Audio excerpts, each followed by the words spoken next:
Hey, what's going on, guys? I just wanted to come on and do this stream really quickly.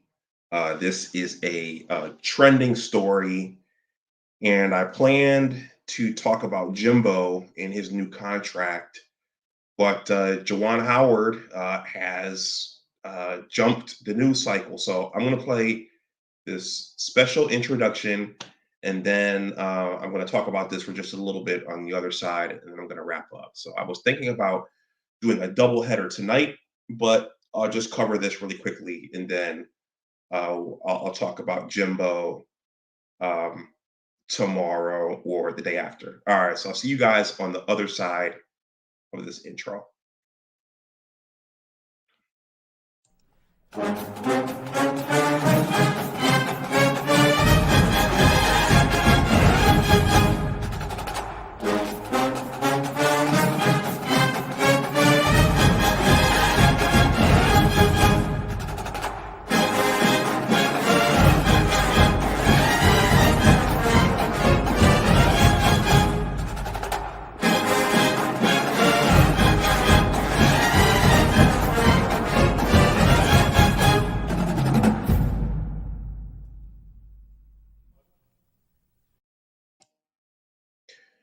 All right, everyone. Looks like I'm going to have a small crowd for this one, but that's okay. Welcome back to my channel. My name is Dr. Anwar Yusuf Dunbar, and this is Big Discussions 76 Sports. First of all, please like this stream, please share it, and please subscribe to my channel. If you're watching on the playback, that goes for you as well. I don't know how large the turnout is going to be. I see a few people watching. Please hit that like button. The super chat is live if you want to super chat. I just got one of my own notifications. The super chat is live if you want to super chat me something.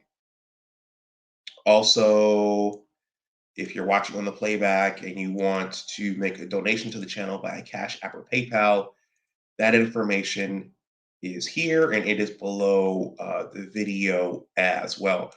Well, guys, I'm going to admit, with everything going on with all of the Michigan football news, is Jimbo staying? Is he coming? Is he going? And just having other channels and working on this book, day job, and I haven't had time to follow the Wolverines on the hardwood very closely. They're not experiencing the same success that they experienced last year. Last year, they were a top 10 team and they were within one game of getting to the Final Four. Of course, we fell short last year to the Johnny Juzang led UCLA Bruins. And, we lost Isaiah Livers. And the Vocker kid, he went pro, and another kid went pro. And we got Eli Brooks back and Hunter Dickinson back, and another kid transferred in, but the team just isn't experiencing that same success that they experienced last year. So, with that, let me just take a quick look at the schedule. Let's do a quick check-in before we talk about what happened at the end of last night's game. First of all, I didn't see the game. I started hearing stuff, and then my uncle texted me, "What's up with your basketball coach in Michigan?" I said, "I don't know." But anyway, let's take a look at the standings really quickly to see where the Wolverines are. It looks like at most they are a bubble team.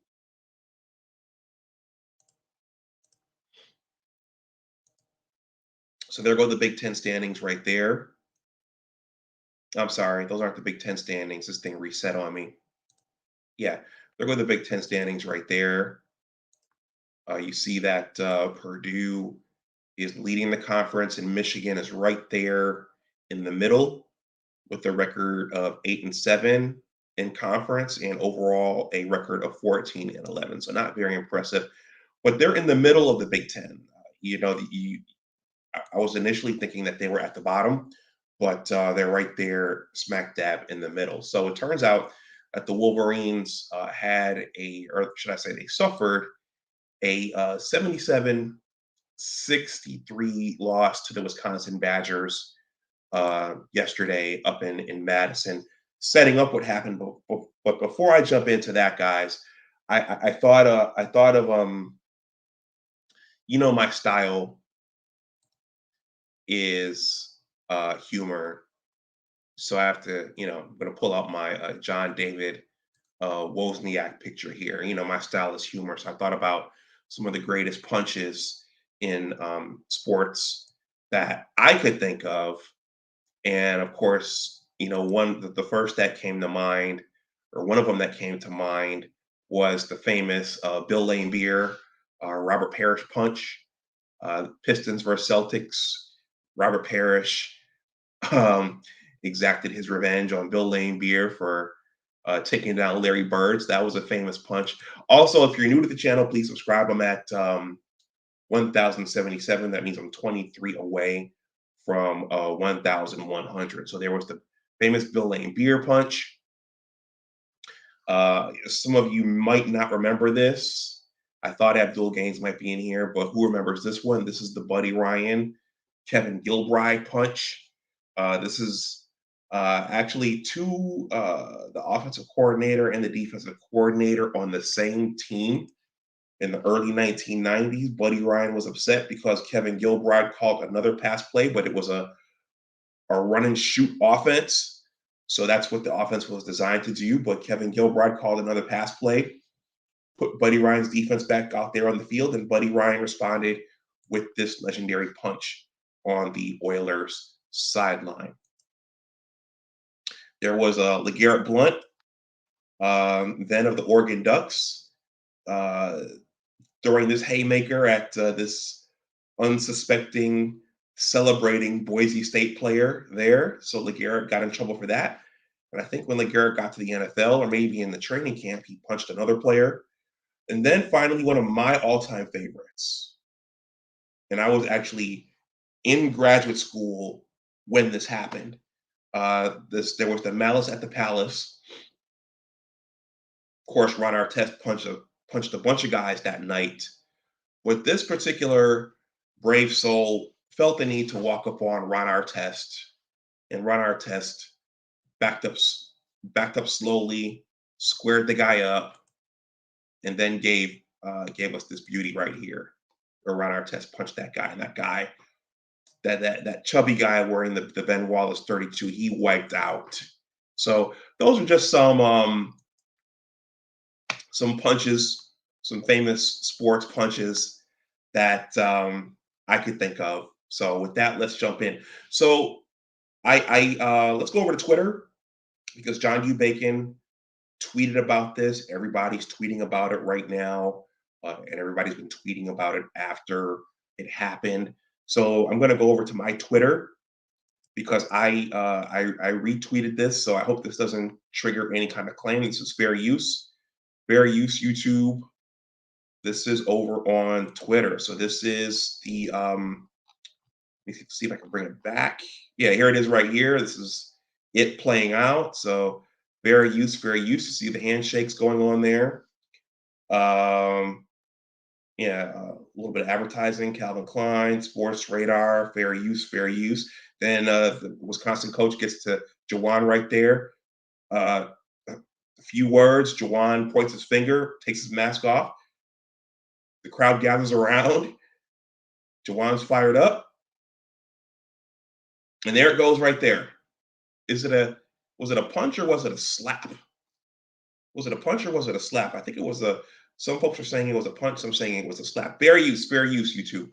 Fair use. And then the whole thing breaks out right there. Again, I wasn't watching the game. I'm seeing all this on the replay. Let's see. So John U. Bacon tweeted, this is earlier today. This story isn't over, to say the least. Juwan Howard has always been considered a class player and coach throughout his long career, but this ain't it. Cheap timeout or not, a head slap eclipses everything. So, and then I tweeted John U. Bacon and said, Well, JUB, he is from Chicago, just like Isaiah Thomas, Tim Hardaway, Patrick Beverly, and the rest of those guys go blue. Then I think Abdul Gaines. Well, I don't want to give his government name away, but he said don't put Patrick Beverly in the same category as Zeke and Tim Hardaway. Abdul Gaines is not a Patrick Beverly fan. But anyway, I see Herb Lewis passing through before his show goes live tonight. What's going on, Big Bad Wolf? So that was it. So I have two articles here, and Abdul Gaines he broke it in our text group that Juwan Howard is suspended for the last 5 games of the remainder of the regular season, so that the conference play afterwards. And if Michigan somehow makes the NCAA tournament or the NIT, I'm sure he'll be coaching that. So I'm gonna look at the first article first, and then I'm gonna read the Free Press article, which talks about him being suspended. Because I was just gonna present this one. So this one reads, Juwan Howard's punch has the sports fans both blasting and supporting the coach. It reads as follows. The head slap heard around the sports world at the end of the college basketball game Sunday has taken on more interest than today's Daytona 500, NBA All-Star Game, and Olympics closing ceremony combined. There are a lot of folks who support Michigan men's basketball coach Juwan Howard throwing an apparent punch at a Wisconsin assistant coach on Sunday, but there's an overwhelming amount blasting the coach. Mute my phone here. Okay. Here's the quick background. Wisconsin defeated Michigan 77-63 on Sunday in Wisconsin. During the post-game handshake, Howard looked as if he was saying something to Wisconsin head coach Greg Garb while dodging Garb's handshake. I know Garb called a timeout. Maybe Juwan was just frustrated. But Wisconsin tends to play disciplined basketball. They usually end with a one of the top records in the Big Ten. And then in the tournament, they tend to, in many years, they tend to fizzle out early in the NCAA tournament. But they always play a disciplined and physical and fundamentally sound brand of basketball in Wisconsin. So that's a tough place to play. Guard sidestepped to get in front of Howard, and the two exchanged words. A Michigan player and Wisconsin assistant coach appeared to intervene with an attempt to separate the head coaches. A small crowd of players and coaches from both teams quickly surrounded them, and Howard is shown in the video reaching out with his right arm to swipe at Wisconsin assistant coach Joe Krabenhoft. Real-time video makes it seem like Howard threw a punch that ignited a brawl between players on both sides. A slow-motion replay shows Howard with an open-handed slap to the back of Krabenhoft's head. Coaches from both teams were separated, but a brawl between the Badgers and the Wolverines players ensued. Here's video footage of what happened on Sunday afternoon in Madison, Wisconsin. I just showed it on Twitter. Hopefully that doesn't trigger a copyright claim, so I won't play this again. Ward Manuel, who's the athletics director at Michigan, said he has apologized to his counterpart at Wisconsin and said the Michigan president sent an apology to the Wisconsin chancellor. It didn't take long for social media folks to spew opinions, and most immediately said Howard should be suspended or even fired. Those supporting Howard will be mentioned below as well. Here are the comments. Don't care whose fault it is, that this is embarrassing by Juwan Howard. Got to do better as a head coach. Fox Sports host Colin Cowherd tweeted. Longtime ESPN and ABC analyst Dick Vitale said Howard should face severe punishment. It's sad thinking about what I watched in that handshake line as the coach of a great university, University of Michigan, could not control his temper and nearly set off a full-blown riot. Inexcusable behavior by Juwan Howard must lead to severe punishment. U of M president and AD should take action now, Vitale tweeted. Guys, please hit the like button. I appreciate everyone who is here. The super chat is live. If you want to make a donation to the channel via other means, that information is there. Let me keep reading. This is a short one. What's going on, Dre? I see you in here. Abdul Gaines, I see you in here as well. Peanut Butter Hero, thank you guys for being here. Clay Travis, the owner of the Outkick, said it's just a matter of time before Howard declares racism. Ooh. How long until Juwan Howard accuses someone of Wisconsin of racism to try to save himself? I give it 34 minutes, Travis wrote. That's whew. CBS college basketball writer Seth Davis said Howard's actions are disturbing and that the Michigan coach has zero excuse for what he did. The more I see the video, the more disturbing it is. This is why Woody, oh, how could I forget that punch? This is why Woody Hayes was fired. Juwan Howard needs to be suspended for multiple games. As I mentioned, this is not the first time this has happened with him and another coach. Zero excuse, Davis wrote. Hey, Abdul Gaines, I showed this in the beginning. Do you remember this punch? Abdul Gaines, remember this one? Who remembers that one? Buddy Ryan versus Kevin Gilbride. You young guys might not remember that, but the Houston Oilers were in contention that year. They brought in Buddy Ryan to run his 46 defense, and Houston ran the run and shoot, and Buddy Ryan didn't appreciate Kevin Gilbride calling another pass play, putting his 46 defense back out there. Abdul Gaines, you remember that? Anyway, guys, please hit the like button. Let's see. Lots of fans and media personalities blasted Howard for what happened, but there were some who said it would be crazy to fire the coach or even give him a lengthy suspension. Here are some points of those comments. Pretty sure they're going to try to bury Juwan Howard now. ESPN football analyst Ryan Clark wrote, Jameel Hill of The Atlantic said a suspension was worthy, but not very many games. What Juwan Howard did was wrong and suspension worthy. The rest of the season seems sufficient. Firing him seems over the top, Hill tweeted. ESPN football analyst Damian Woody said firing Howard would be crazy as hell. I agree. Some of y'all calling for Juwan Howard to be fired is crazy as hell. We've seen much worse incidents in college basketball. But sure, let's go with that. Woody wrote, Wisconsin won the game 77-63, but guard said Howard was most likely upset over a timeout by Wisconsin with 15 seconds remaining to reset the 10-second clock to get the ball past midcourt. Apparently, he didn't like that I called the timeout to reset the 10-second call because we only had 4 seconds to get the ball over half court, guard said during an interview with CBS after the incident. I didn't want to put my backups. I had all my bench guys in the game. I didn't want to put them in that position of scrambling with only 4 seconds. So I took a timeout and got us a new 10 seconds, and it helped them get organized and get the ball in. And he did not like when he came through the handshake line. He did not like that when he came through the handshake line. I'll leave it at that, and the tape will show the rest. Howard said he thought someone had put their hands on him, which led to the melee. Someone touched me, and I think it was uncalled for them to touch me as we were verbalizing and communicating with one another.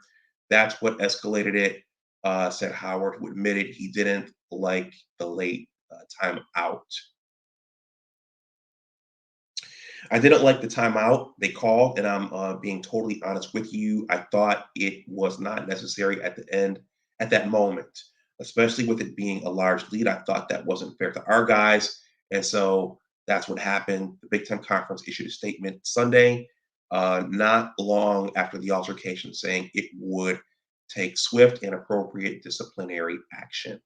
Okay, so that was earlier today, and credit to Abdul Gaines. He, at least to me, he broke it that he's suspended for the last 5 games.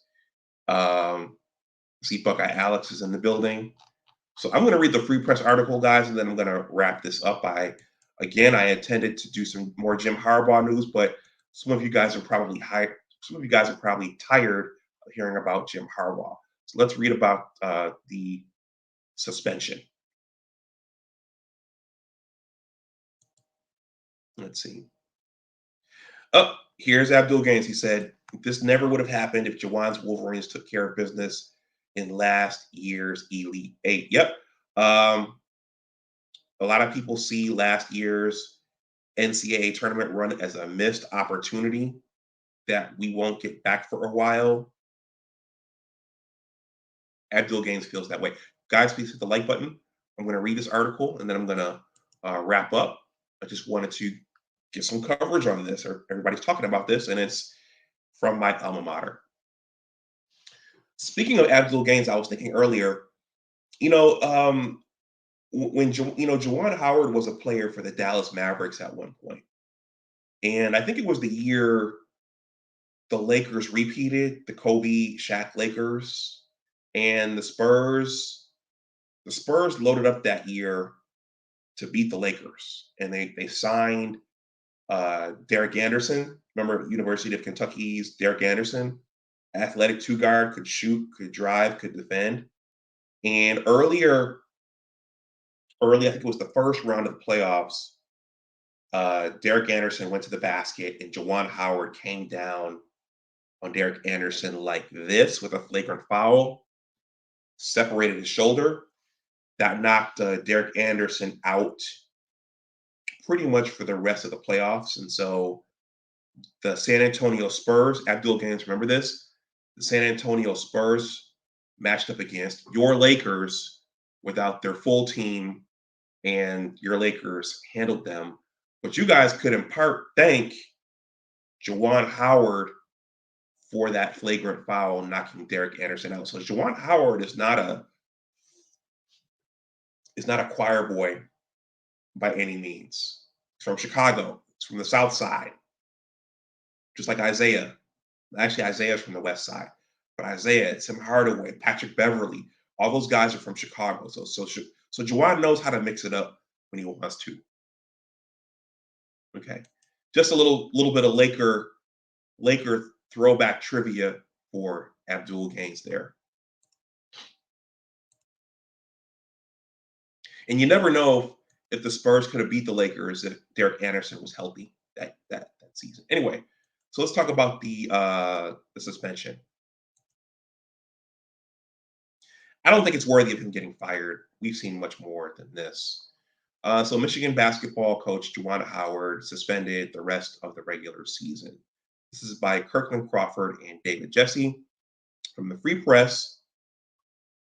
And I think this one will be uh, better written than the last one, guys. Please hit that like button. The super chat is live. If you want to donate something, let me take a look at my numbers here.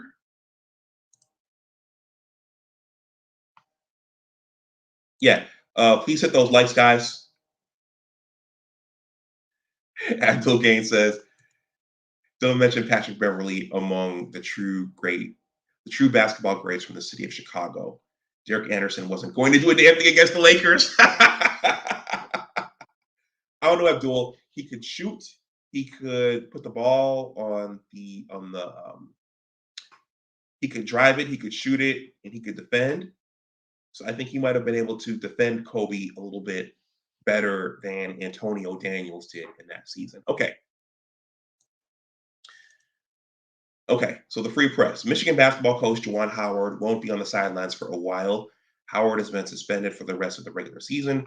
Two sources confirmed the Free Press on Monday night. This would not include the Big Ten tournament or any other postseason games. Howard struck Wisconsin assistant coach Joe Krabenhoft in the face after Howard and head coach Greg Gard exchanged words in the post-game handshake on Sunday.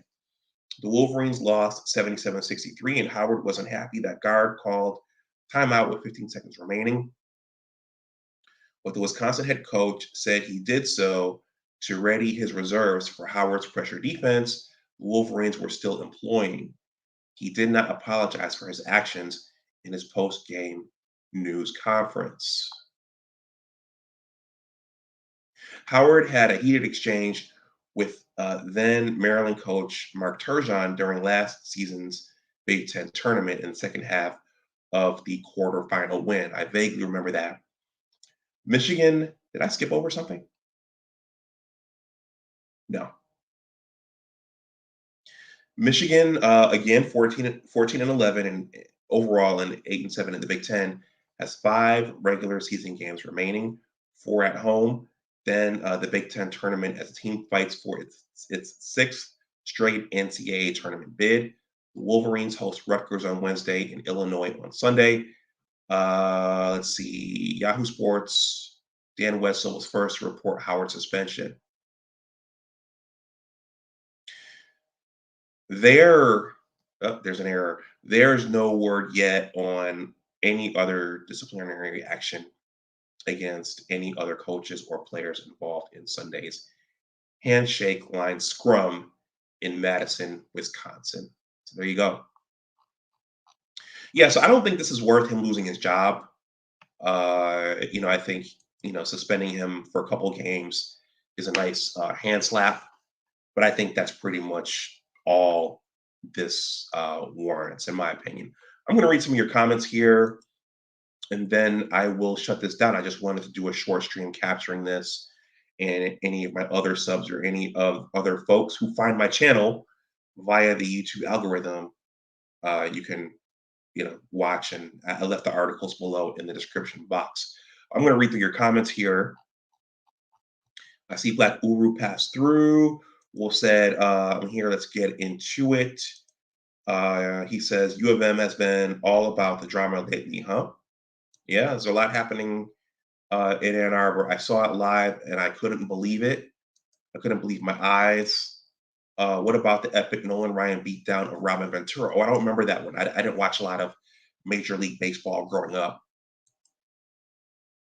Guys, for those of you just coming in, I showed some classic punches. There was the Parish Lane beer. I mean, and there have been a lot of other punches thrown in sports throughout modern history. So there was Parrish versus Lane Beer. There was Buddy Ryan versus Kevin Gilbride there on the Houston Oilers sideline. There was the LeGarrette Blunt Boise State punch.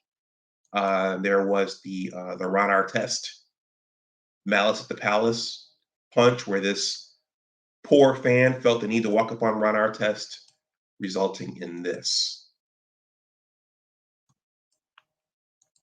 Let's see. Little Rock says, yo, Michael Burden says it was a slap. Herbert Lewis says they're reporting it as an open-handed slap. Yep. Michael Burden says cost him $40,000 in a 5-game suspension. That's peanuts to him. Abdul Gaines says the Wolverines haven't recovered from choking against the number 11 seed UCLA team. To me, that's where the frustration is sourced from. Abdul Gaines will never let us forget that. Dre says Howard is a Michigan man. Abdul Gaines says Michigan had a wasted season. They came into the season with the #1 recruiting class in the nation, and it has gotten them nowhere. I think he's talking about last year. Yet again, Peanut Butter Hero says, I want Tariq to talk about this on his midweek broadcast. Wolf says, U of M employee, while fulfilling his duties for U of M, assaults someone and starts a brawl at a university-sanctioned event. Just thinking about that for a minute. He is a representative of the university. Peanut Butter Hero says, the Wisconsin coach should at least get 1 game. Interesting. Peanut Butter Hero says, sounds like a case of I'm Mayo and I said so. Okay. Abdul Gaines says, what's up with these Michigan coaches misbehaving? Harbaugh is trying to sneak out of Ann Arbor by interviewing for NFL head coaching jobs. For NFL head coaching jobs, and now Juwan Howard wants to channel his inner Ken Norton Sr. Dre says, white people, we're getting racially charged here. He says, white people acting afraid, and me playing sports in Detroit just Monday. Wolf says this isn't Howard's first instance with this. Didn't he threaten to kill another coach? I think that might have been Turgeon. Herbert Lewis, as a coach, timeouts at certain points aren't needed to do what Wisconsin did. You do that with more time. Coaching isn't finished until the game clock hits 0. Apparently, Juwan took offense to it.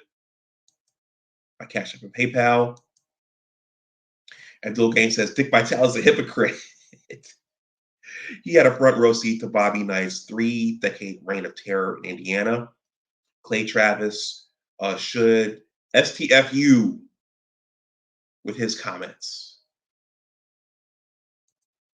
Wolf says if they were to keep him, it would be very on brand for Michigan. Peanut Butter Hero says, I want Tariq Nasheed, to do a broadcast on this. Herb Lewis says, I do. Peanut Butter Hero says, Juwan took it back to 91 last night. 80 says, I'm here. Woody was fired. Woody was fired that night before he got on the plane back to Columbus. Woody threw an actual punch, and it was at a student athlete. 80 says, Juwan took it back to Chicago. See, Abdul, Isaiah, Patrick Beverly, all those guys. Abdul Gaines says, I remember that Buddy Ryan, Kevin Gilbride boxing match very well. Yeah, I think I was rooting for the Houston Oilers that year. Raheem Gaines says, I thought 2 to 3 games would be enough. He has kept his composure and coached his own team. Okay, 80 says, please let me up. All right, Alex, I'll let it go for about 10 more minutes, then I'm gonna shut down.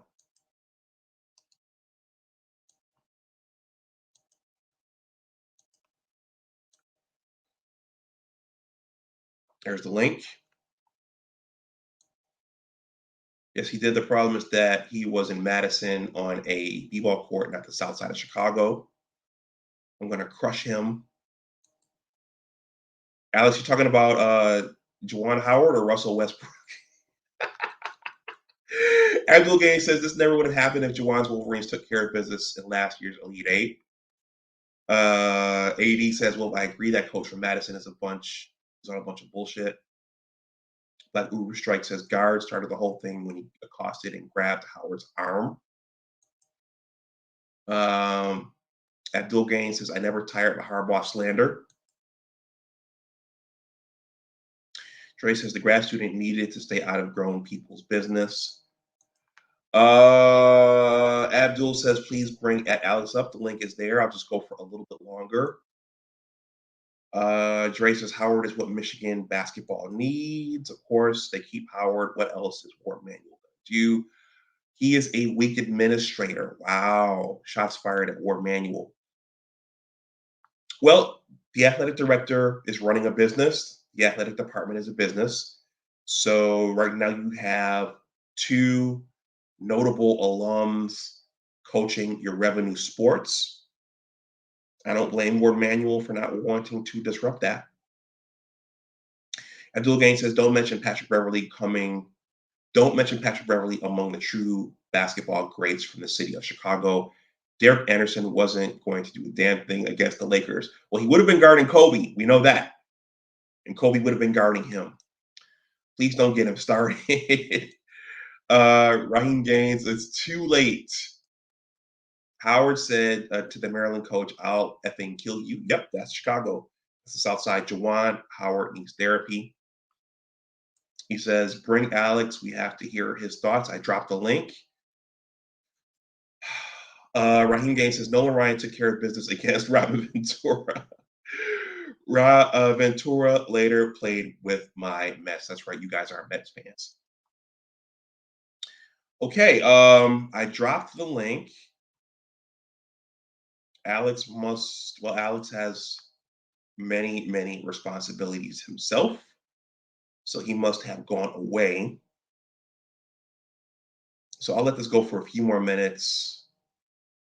If he doesn't come up, I'll cut the stream down. It turned out to be a much busier President's Day than I thought it would have been. I initially planned to cover Jim Harbaugh's contract extension, but I'll try to slip that in tomorrow because I know you guys want to talk about Jim Harbaugh, especially you, Abdul Gaines. But this is trending now, right? Everybody's talking about this. I don't think it's worth him getting fired. I think, suspend him for the rest of the regular season. I think Phil Martelli is still on staff. He's a veteran coach. He had success with St. Joseph's, Jameer Nelson, Delonte West, so he can captain the ship for the remaining games. But I don't think it's worth Juwan Howard getting fired and losing his job. So that's just my personal opinion. If you're new coming in, please hit that like button.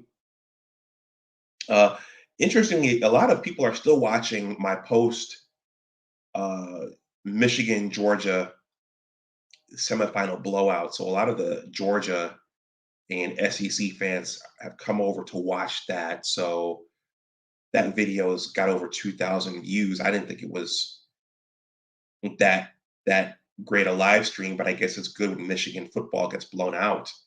So, but if there are any SEC fans out there watching this right now, hey, please sub the channel. I'm open to collaborating with SEC content creators. I think we've got the Big Ten covered pretty well over here with me and Buckeye Alex and Johnny Olden. If me and Johnny continue to periodically collaborate, I think we've got the Big Ten covered over here. But if any SEC fans, or should I say, any SEC content creators want to come over and collaborate, I say let's do it. I'm actually going to pin that comment underneath that stream since it's done so well. I should have done it earlier, but I didn't know people would keep watching that. So, and if anyone new is watching this, please sub the channel. I need 23 more subs to get to 1,100. So that's the next milestone for me. I have a new comment here. This is from Wolf. Yep, he said everybody likes to see Michigan get blown out. It's a universal pleasure. So Buckeye Alex is back, so I'll let him put his scarlet and gray 2 cents in, and then I'll wrap up. What's going on, Buckeye Alex? Oh, I forgot the background. Jeez. How about this one? You there? Yeah, I'm here. Go ahead. Okay. I think it's well, I definitely want to speak on kind of the incident, especially the whole coaching thing. So I have a little bit of experience with this. I played college ball. I mean, it's probably 20 years ago, but what the coach was describing is it is an accurate rule, right? Like that is pretty accurate. Like when you call a timeout in that situation, like you do get the extra seconds. Here's the issue that I have with what he did. I've never seen that happen in that situation at the end of the game. And I've been playing, I've coached basketball for 10 years. I've never seen that happen in that situation. Usually in that scenario, if the guys get it across half court, they do. If they don't,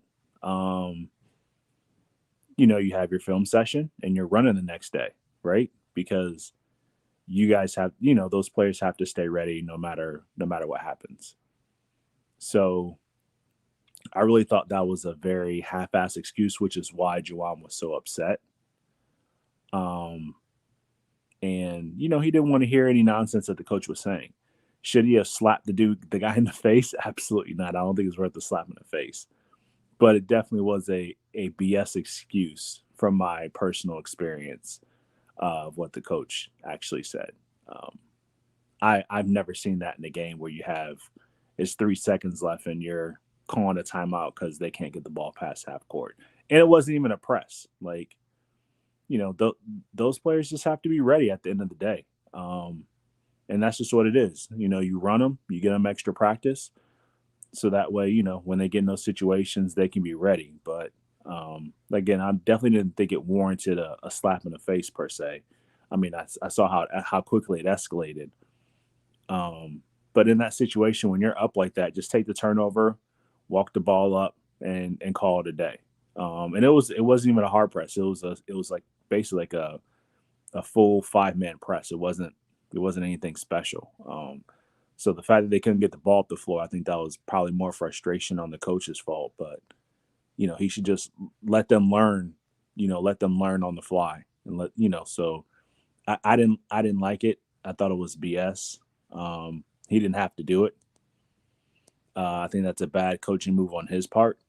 Um, I understand some coaches want to coach all the way through, but there is some gamesmanship that is involved when it comes to coaching, and I definitely think that kind of went out the window, especially in that situation.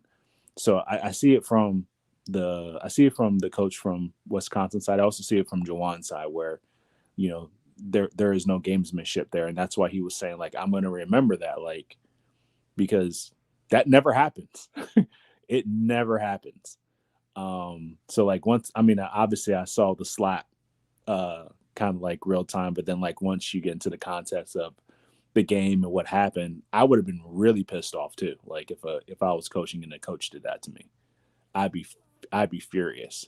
I'd be very upset. So I understand the frustration. Didn't warrant a punch or a slap. Um, and the coach should never put his hands on Juwan to begin with as well, which he did. So um, I definitely think I think Juwan could have easily diffused that situation, and he didn't. I definitely think it's his fault that it turned into what it turned into. Because at the end of the day, and this is no offense to anybody in the stream, like when you're a black dude from Chicago, a part of the Fab Five, and we all know what that history is like, and you just got let back in the building, you can't do that. You can't do it. I mean, you could have ruined it for everybody in that one moment. You could have ruined it for everybody. Um, and I don't know if they put their banners back or not. I don't remember if they did or if they didn't. You might know that, but they were just allowed back in university. What, 5-6 years ago, maybe even like recognized in the university. So, um, Juwan is he's the leader of that era and that charge in that university. And I'm hoping that Jalen and Chris, and those guys, like, I hope they really sit down and talk to them and just let them know, like, you're the representation for that era right now. Um, and it's up to him how long they're going to be represented. It's really up to Juwan, unfortunately, how long the rest of the four of those guys are going to be represented at that university. So, I mean, I'm sure he's sorry, but I hope he learned his lesson. But there's more ramifications than just basketball when it comes to Juwan Howard and University of Michigan, unfortunately.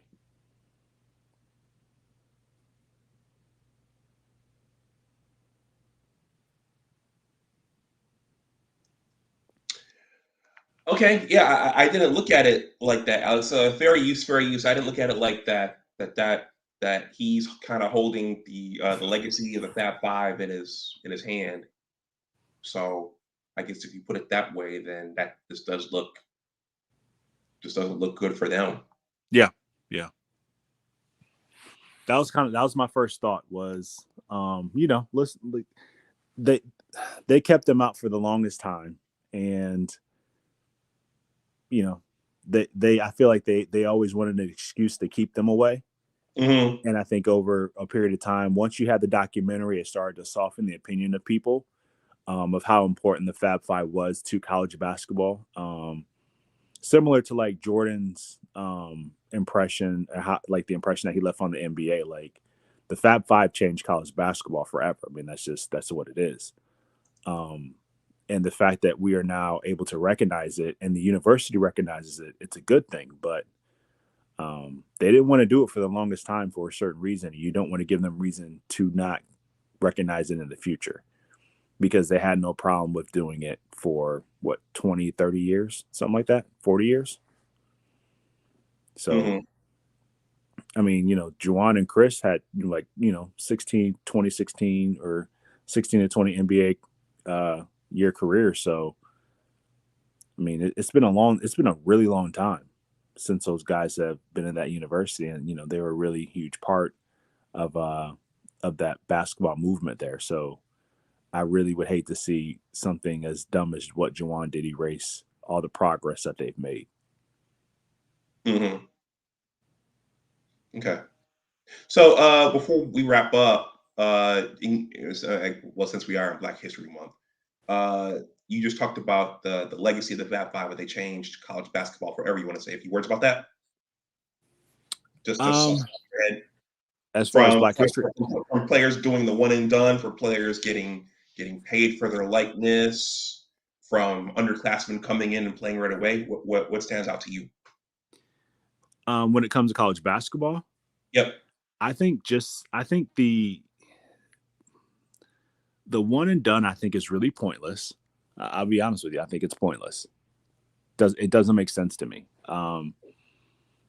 You know, basically these kids are like let's take like Zion Williamson for instance, right? Uh,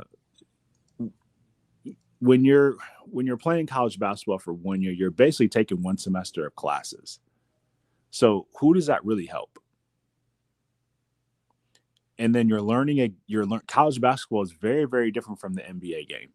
Mm-hmm. And that's why you see a lot of players really struggle where like they thrived in college, they really struggle at the NBA level because of the different concepts of the game. The nuances of the game are very, very different. Even just from a rule standpoint, the structure of the game is very, very different. So I mean, you can go down the list. The Tyus Sedneys, the Adam Morrisons, the Jimmy Fredettes. I mean, those guys killed it in college in that structure, but like the NBA game is a completely different game. So I actually think it hurts the players more than it helps them the one and done. I really do. And it's really a crapshoot when you're drafting kids because you only got 30 games on them in a completely different setting than what you're looking at probably for your ball club. So, you'll have the Johnny Flynn's and the Dennis Smith Juniors who, tore it up, were these high profile athletes in college. And then they get to the NBA and they really they don't know the game of basketball. But now you see with the developmental league, which I think is a really good thing, is that it teaches the actual NBA game. So now you have guys like Gary Trent Jr. That went undrafted, went to an NBDL team, and now I think he's on a max contract in Toronto or something along the lines of that. So, it gives the opportunity for young kids who are coming out of college to learn the game of basketball, which I think is really, really great. The main thing for me is NIL, because I think at one point in time, I mean, I'm a Buckeye, and I remember this was 15 years ago, probably longer. It was like 2006, maybe, so way longer than that. I think Terrell Pryor's jersey sales made like $10 million a year, and he saw none of that money, not a dime, and I think that's a crime. Especially when he got suspended for selling memorabilia because his mom couldn't pay her electric bill.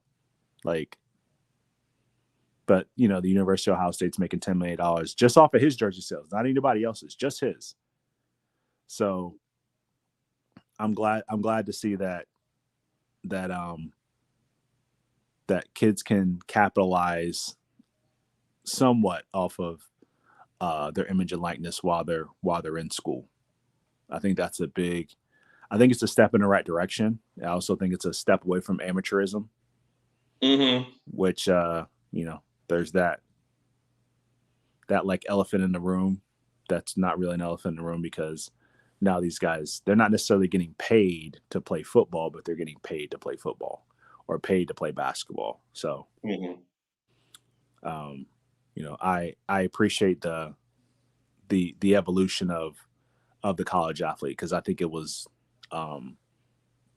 needed a long time ago. I'm glad like those underhanding deals no longer have to take place. You can just say, hey, we're going to get this dealership to give you $25,000 to be on a couple of billboards and get you a car and go on about your day. Okay. Herbert Lewis, I think this is a comment we're all familiar with.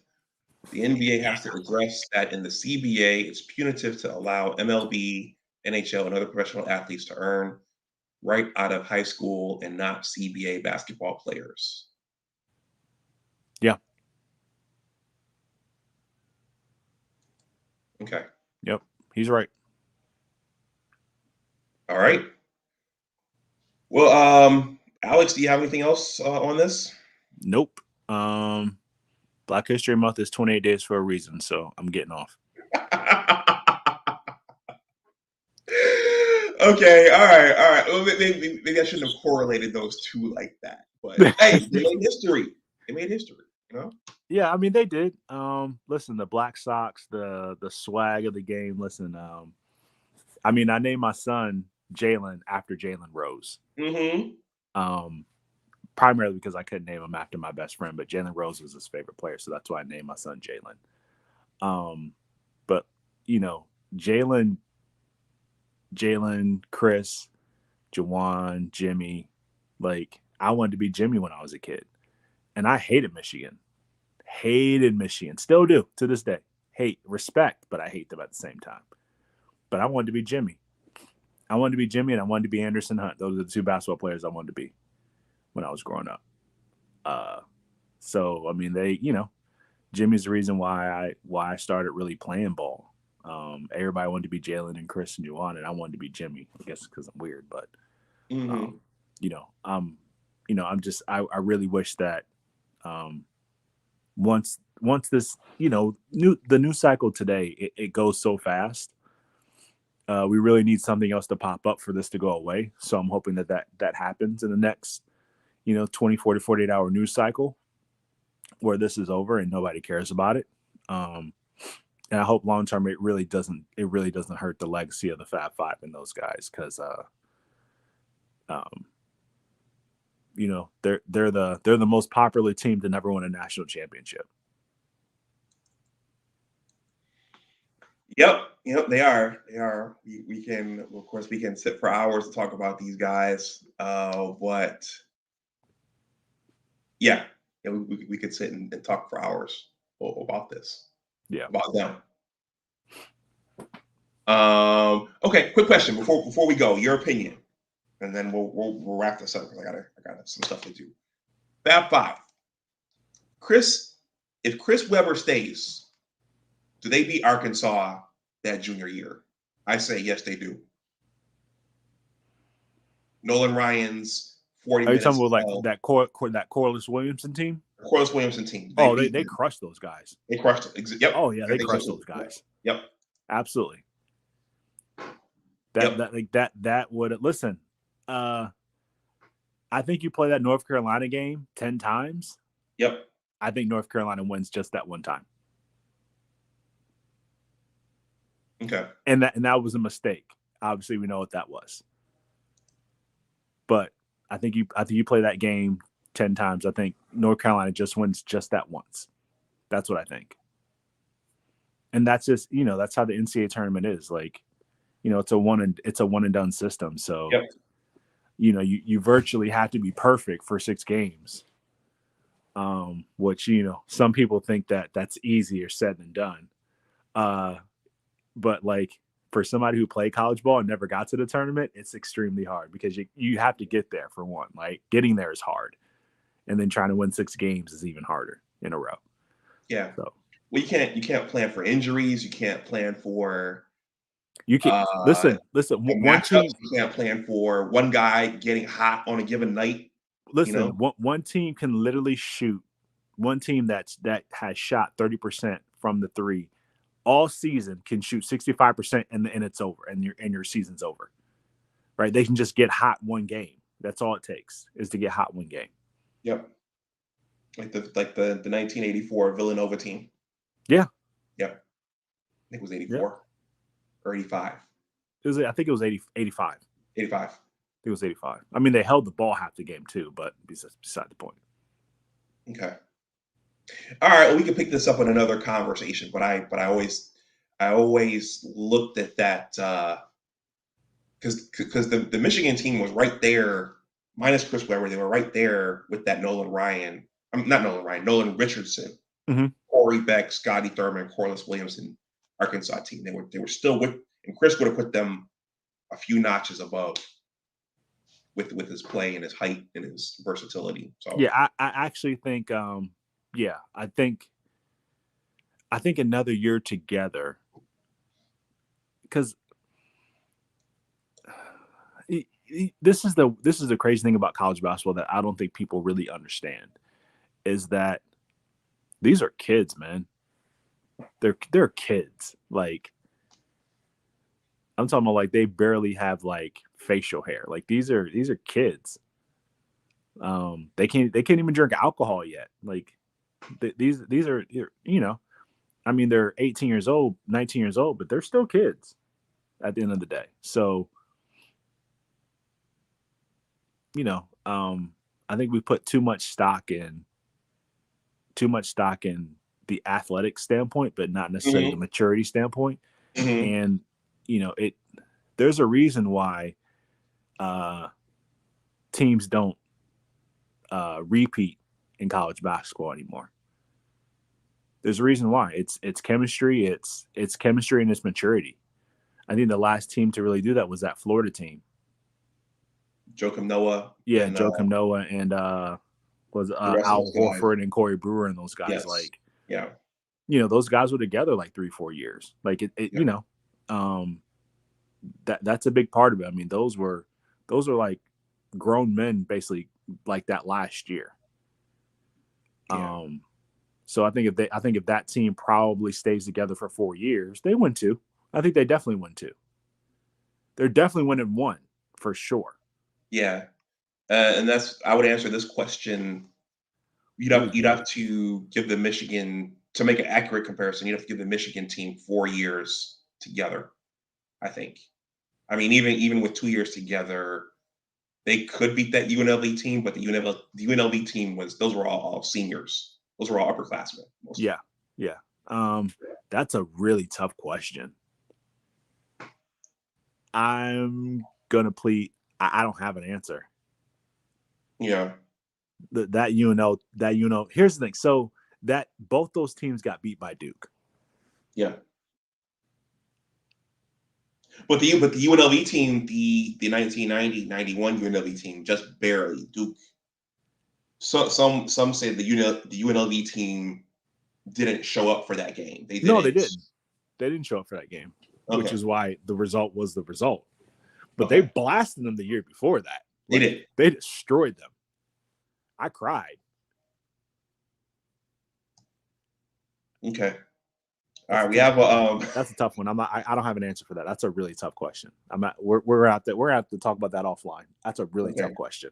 Larry Johnson and UNLV were more fun to watch, in my opinion. I don't know. Chris Webber to me just made the game look easy. I mean, the way he could just put the ball behind his back, and that alley-oop.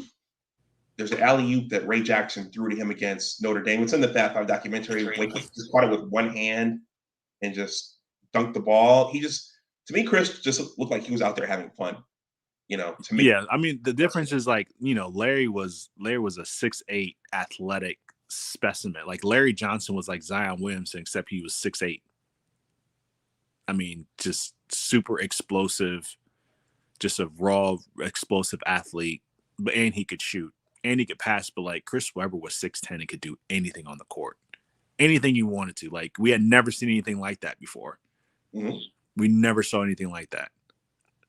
I mean, you didn't, like, even when he got to the league, you didn't see 6'10" dudes going coast to coast behind the back and dunking the ball. Like, nobody had ever seen that before. No. We'd never seen it. So, I mean, that'd be tough. I really think Chris would have gave him that work. No offense. I mean, I love Larry Johnson, but I think Chris would have gave him that work. Yeah. But I don't know how that game ends up. But I definitely think if they're going against each other, Chris would have gave him that work. Okay. Because listen, that 2 inches goes a long way. Yep. Goes a long way. Yep. And Chris was agile. He wasn't a tall, slow guy. He was. Nope. He was a big 6'10" and could do that. Yep. I think we're going to end with this Juwan Howard libel and slander here. It just says Juwan is and always was a thug. On top of that, he is not that great of a coach. Yep, libel and slander. Ouch. Defamation. Yeah, I mean, the coaching. I mean, listen, Juwan ain't no punk. He is not a punk. He's not a punk at all. But coaching wise, his third year? think it's his third year. Yeah, I mean, you need about good 4 or 5 years in a program to see how good of a coach you really are. Okay. You need a good 4 or 5 years. Okay. Well, Alex, I will hold on a second.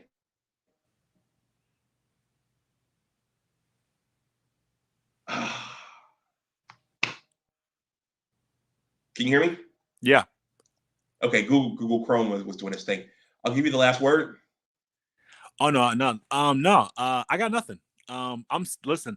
I'm still stuck on that great question between UNLV and the Fab Five. That's a great question. I'm still sorry. I'm still stuck there. Like that's number. I never thought of that. That's a really really good question. Okay. I'm gonna take some time to think about that one. We'll talk about that one offline. I mean, what was the suspension? 5 games? Yeah, like the rest of the regular season. Okay. Well, Listen, so he'll be back to the Big Ten tournament if they make the NCAA tournament. I don't think they'll make the tournament. Say what? I don't think they'll make the tournament. Or the NIT. Yeah, but I think. So how many games do they have left? I think it's 5 regular season games. Okay, so they got five. So is it 5 games, and then is he suspended for the Big Ten tournament? No, I think he's back for the Big Ten tournament. Okay. Well, but I think they still have someone like Phil Martelli on staff, so okay, it's not like you're throwing a graduate assistant in the head coaching that's position. not bad. That's manageable. Yeah. Listen, I think it depends. I think this is interesting because I saw the 5 games, or like they said it was like 5 games, but I didn't remember how many games they have left in the season. I really hope that like they win some games down the stretch and they don't fire him because of the season that they're having. You said you hope they don't. Yeah, I hope they don't.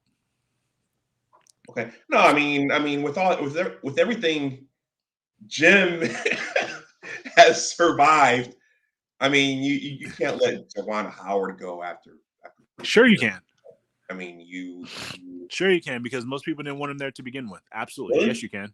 Jeez. Okay, I was out of the loop there. Okay. Yeah, you can. Listen, I'll put it like this: the basketball is a lot easier to turn around than football is. Yeah.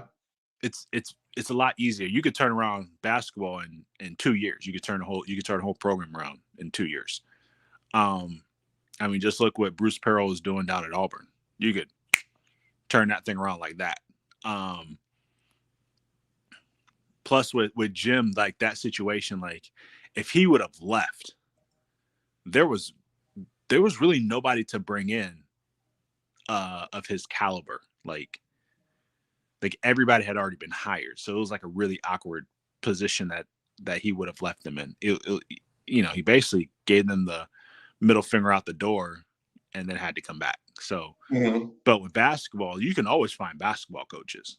Like they're a lot easier to come by than football coaches. And recruiting is it's easier to recruit 5 players than it is like 200 players, but really zero in on like 20 players or 25 players. It's just the dynamic in recruiting and the difference between the sports is just very different. And you don't need as much assistance. Like you don't need, it's just a very different dynamic. There's a lot more that goes into football than basketball. Basketball is very easy to manage. You could put in a stopgap and then go find somebody else from the league. I mean, there's tons of players that went to Michigan. You know what I mean? Like there's a lot. It's so much easier than football. It's way easier than football.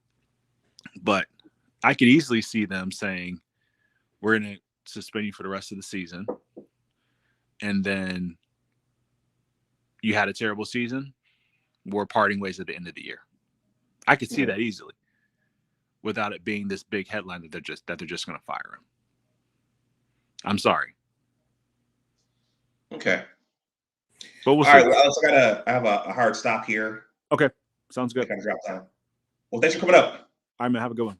All right. Talk to you later. All right, everyone. Well, as I just told Alex, I have a hard stop. So I'm going to stop the stream here. Let's see if I can remember all of this. If you're new, please like the channel. I'm sorry, if you're new, please like the video. I'm sorry.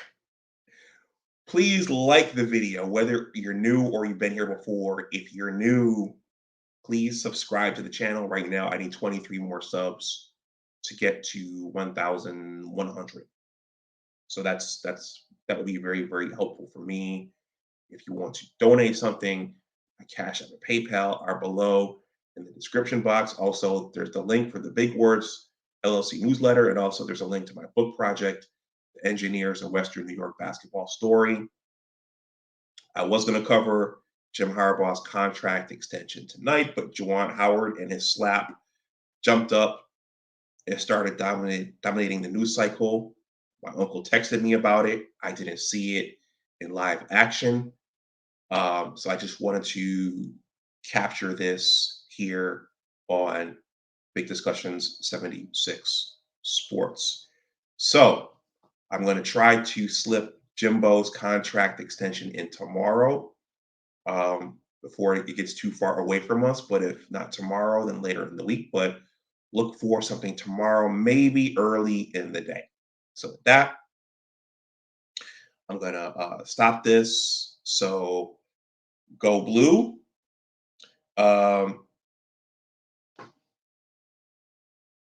Herb says, it says that whoa, Herb, are you sure? 1,007?